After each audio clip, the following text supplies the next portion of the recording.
Hello à tous et bienvenue dans les devs du digital. Aujourd'hui, on va différencier deux états de l'intelligence artificielle. On m'a posé la question il y a quelques jours de ce que voulait dire l'intelligence artificielle faible et son antagoniste, l'intelligence artificielle forte. Alors tout d'abord, l'intelligence artificielle ou IA est une discipline scientifique qui recherche des méthodes pour résoudre des problèmes très complexes. Comme l'on considère que l'être le plus intelligent sur la Terre et par essence l'homme, l'intelligence artificielle est donc également définie comme un dispositif imitant ou remplaçant l'humain dans certaines de ses fonctions dites cognitives. Ces fonctions sont celles qui sont liées à la connaissance, c'est-à-dire la perception, le langage, la mémoire, le raisonnement, la décision. Mais l'homme a la faculté d'avoir des fonctions cognitives dites supérieures, à savoir le raisonnement logique, le jugement moral ou éthique ou la réflexion. Ces fonctions rendent l'homme capable d'évoluer. Eh bien, la réponse à notre question de départ est dans cette différence. L'intelligence artificielle faible est, pour faire simple, régie par une règle qui lui donne le choix entre différentes solutions qui sont caractérisées par différents facteurs.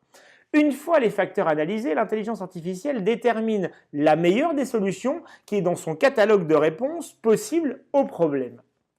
Cette intelligence artificielle faible a donc une grande limite qui est que si la solution n'a pas été prévue dans son catalogue de réponses, elle ne peut résoudre le problème. Elle n'a donc pas conscience d'elle-même.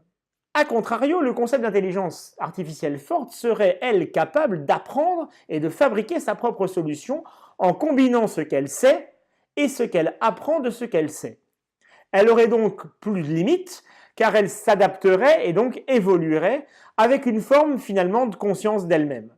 Mais comme le dit Laurent Alexandre, grand spécialiste de l'impact de l'intelligence artificielle sur la société et l'économie française, et également Laurence de Villers, professeur à l'Université Paris-Sorbonne et chercheur au laboratoire d'informatique pour la mécanique et les sciences de l'ingénieur au CNRS, l'intelligence artificielle forte n'est vraiment pas pour demain.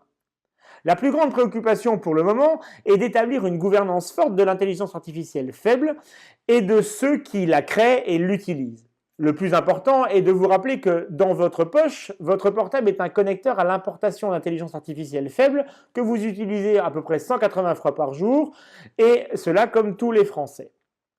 N'hésitez pas à commenter, à me proposer des sujets à définir et à mettre surtout un petit pouce bleu si cette vidéo vous a plu. Voilà, souvenez-vous que adopter la bonne stratégie, c'est vivre dans le futur maintenant et pour cela, abonnez-vous!